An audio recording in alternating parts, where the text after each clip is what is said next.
Tonight, New South Wales' path out of lockdown officially released, and drug drivers set to face tough new punishments in South Australia. From our 7 Spencer Golf Studios, your nightly news with John Hunt begins now. Good evening. Broken Hill will remain in lockdown, with cases again recorded today. The news coming as New South Wales outlines its roadmap to freedom, though exactly when all businesses will reopen still relies on vaccination rates. The plan to reopen revealed when New South Wales hits 70% vaccination. Many regional LGAs given an early mark coming out of lockdown from Saturday. Broken Hill and Central Darling still deemed too risky to relax. We've set those parameters in place. It's about no cases, absolutely no cases in the community for 14 days. We look at sewage surveillance. We look at also exposure sites. Both Broken Hill and Wilcannia recorded 2 new cases to 8 p.m. last night, with further casual contact exposure sites also listed. If you've been to these venues at the given times, you must get tested and isolate until you receive a negative result. The stay-at-home order will be lifted for the unincorporated area, but anyone who heads into a neighbouring LGA will then need to follow stay-at-home rules for 14 days upon their return. I want to stress that whilst today the New South Wales Government is outlining our plan, our roadmap for the way forward in New South Wales, that we're definitely not out of the woods. The Premier outlining the cautious reopening when 70% of adults are vaccinated. Visitors in homes and businesses reopening among the main changes. Rules for vaccinated people who are deemed contacts will also be revised, those details not finalised yet. You have been warned. If you're not vaccinated, come forward and get the vaccine. Otherwise, you won't be able to participate in the many freedoms that people have at 70% vaccination. No date has been set for restrictions to ease, but it will be the Monday after that vaccination target is met. The Premier saying any newfound freedoms will remain, but travel restrictions could be introduced in the event of an outbreak. Lachlan Itter, 7 Spencer Golf News. South Australia Police has updated its activities associated directions, increasing the private activity cap. The number of people you can have at a private activity at a non-licensed premises has increased from 50 to 150 people. However, if more than 50 people are present, there must be a sober COVID marshal as well as a COVID check-in system.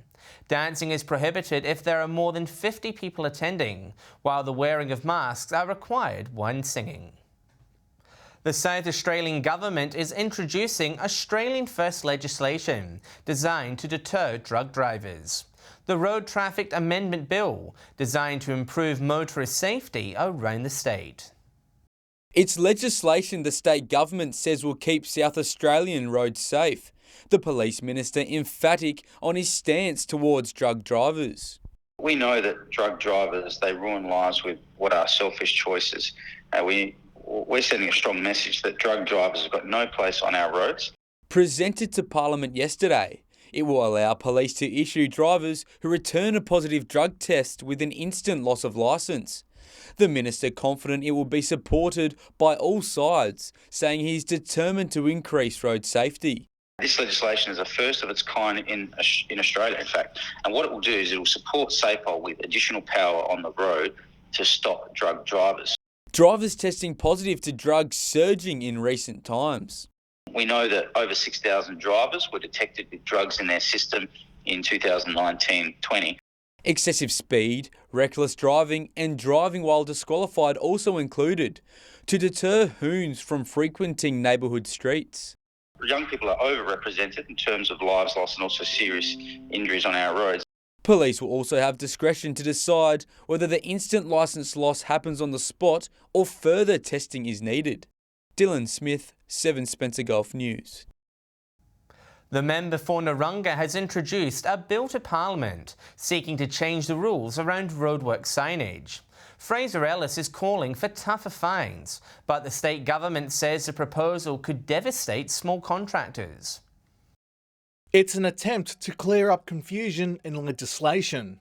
The independent member for Narungga is seeking changes to the Road Traffic Act that deal with temporary speed limit signage being left out at roadwork sites. I introduced to Parliament this week a bill to compel companies to pick up their roadwork speed restriction signs when their road is safe and there are no longer any workers present. The current fine for contractors is over $1,200 if they leave the signs out, with repeat offenders fined more. Fraser Ellis wants the initial fine pushed up to $20,000, among other changes. There's been an incredible amount of frustration, and I've taken a great number of calls from many different constituents inquiring as to why they're still there. In a statement, the Transport Minister says the proposal could bankrupt small businesses and the current rules act as a sufficient deterrent. The Traffic Management Association of Australia agrees. The signage, when left out, is out there for a reason, and it's generally safety related. There's underlying circumstances as to why it needs to be reduced. The RAA asking drivers to be more careful at roadwork zones. I think, we certainly need to be patient and obviously look out for the safety of the road workers out there. Mark Zeta, 7 Spencer Gulf News. Still to come tonight, a region comes together to ask, are you okay? And a new Laneway Festival coming to Broken Hill in 2023, thanks to federal government funding.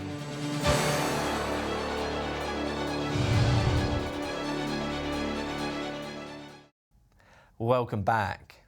Schools, workplaces and community groups have marked Are You OK Day across the region today. The event encourages Australians to connect with each other and check in on our family, friends and co-workers. At a time when so many of us are feeling fatigued by the pandemic, today's message of Are You OK is as important as ever. The day is designed to encourage all of us to notice the signs of mental health struggle in friends, family and colleagues. Bringing mental health into the room and letting them know that it's okay to ask one another, are you okay? And then giving them information around how they can offer support. Headspace Port Augusta staff visiting Caritas College today to discuss how students can support each other. Lots of activities, like fun activities, to get everybody encouraged to talk and ask each other, are you okay? It's been awesome. We get to play lots of games and it's good to get everybody involved on Are You OK Day. It's good to see the mental health of your peers and make sure they're all right. Port Augusta Council staff engaging with community members at Gladstone Park, handing out free Are You OK Day cupcakes. They say it's not always obvious that someone is struggling, but having the support of close contacts can help those struggling better navigate their challenges. We want people to find a meaningful moment to ask that question and help provide them with the tools to navigate the conversation if someone says they're not doing so well. Edward McCarroll, 7 Spencer Gulf News. And if you or someone you know needs help, support is available. Call Lifeline on 13 11 14 for 24 hours, 7 days a week, confidential counselling. Broken Hill's arts and cultural scene is set for another boost with the announcement of a new Laneway Festival. Organisers hope it'll be another draw card for the city as it looks to recover from the pandemic. Historic Gawler Place in the heart of Broken Hill to come alive for a brand new Laneway Festival. So at one end we'll have music, there will be artworks, there will be places where you can sort of go off the laneway a bit, maybe something to eat. The inaugural Glam Fest will be held in 2023, combining art, projections and live performances, where Starling Arts securing $300,000 from the federal government to get the project up and running. The idea of a laneway festival is something new to me. I'm sure it will be to people at Broken Hill. The new event to support local artists as the industry recovers from the pandemic. We're planning on having some Broken Hill artists and others from away to come to Broken Hill and work with some of the collections in towns. Creative minds will work with venues like the Regional Art Gallery, Railway Museum and Historical Society to create pieces for the laneway. Artists encouraged to highlight the city's history with the event to run alongside the existing Heritage Festival. We really hope to draw in some people from away, bring in the tourists as well. Lachlan Itter, 7 Spencer Gulf News. Whyalla residents are encouraged to submit a slogan, which could be used on a billboard or the side of a rubbish truck.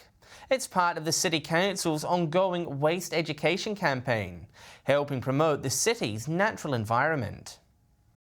Encouraging residents to be proud of their surroundings. The Whyalla City Council running a competition finding the best environmental slogans to describe the city's landscapes. So this is a fantastic initiative between the council and Veolia. This is about education of our community in the areas of waste management. They have teamed up with the operators of the local waste transfer facility as part of the campaign. The best slogans to be placed on 4 of Veolia's new waste trucks. We try to, at all times, get the community to be aware of waste management in the city. You know, we don't want people illegally dumping, we don't want people not recycling, so that's what this campaign is about. It's part of the council's wider waste education program, asking residents to take better care of the Steel City's natural environment. In a statement, Veolia says they're supportive of forward-thinking initiatives and is happy the council is taking this approach with residents. This is a fantastic opportunity for the public to make up a really catchy slogan to match with one of 4 fantastic images from the city of Whyalla. Residents can visit the council's Facebook page to submit their catchy catchphrase. Mark Zita, 7 Spencer Gulf News. Stay with us. A Port Lincoln retirement village takes time to recognise its volunteers. And a new art exhibition celebrating Port Augusta's unique landscape launched.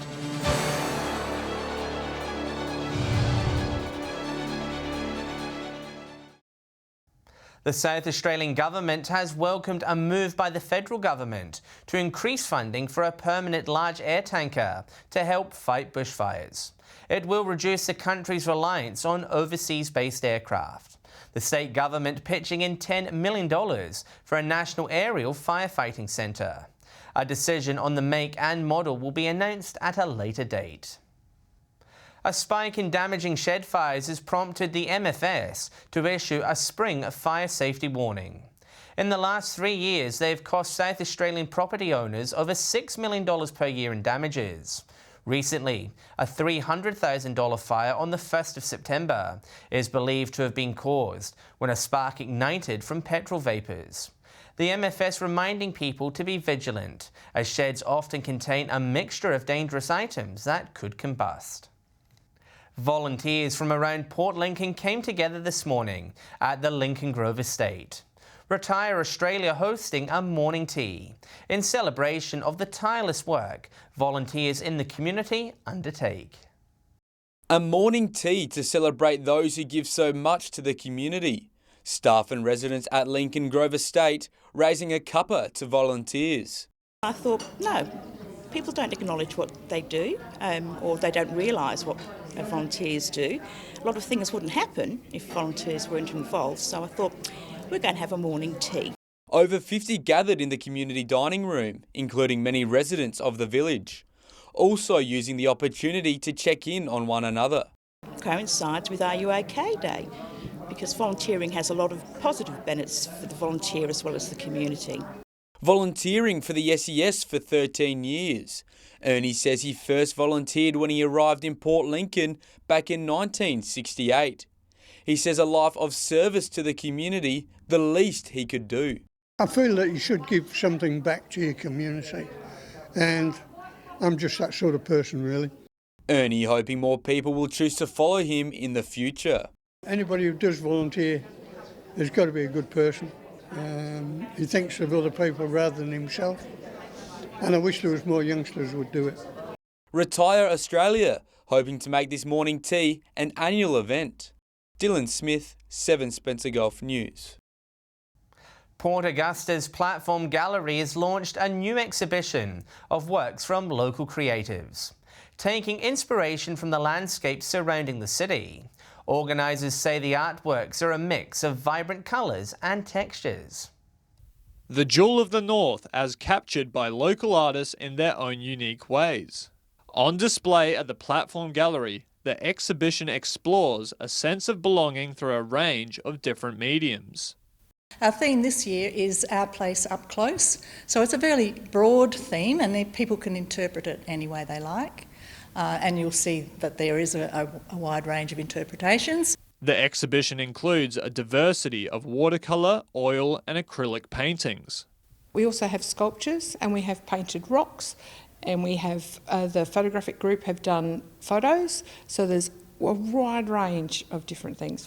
The organisers say the new types of art on display have brought more visitors into the gallery. I think it's just lovely to have some lovely big modern new pieces.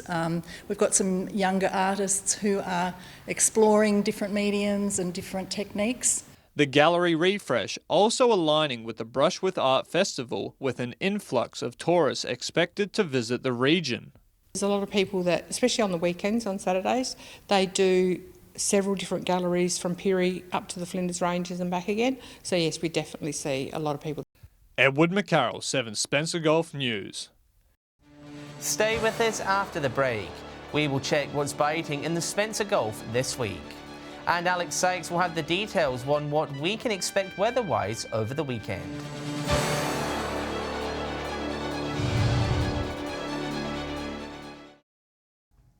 Hello again. Time now to check what's biting when you drop a line in the Spencer Gulf this weekend. Here's our experts with their tips.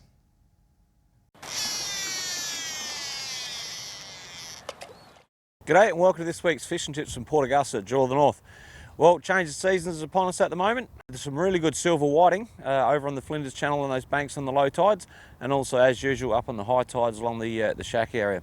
Still some squid to be caught, but they're getting harder to find. A few crabs starting to get around, but leave those nets in for that first full for about 10 minutes and then they'll start to come in.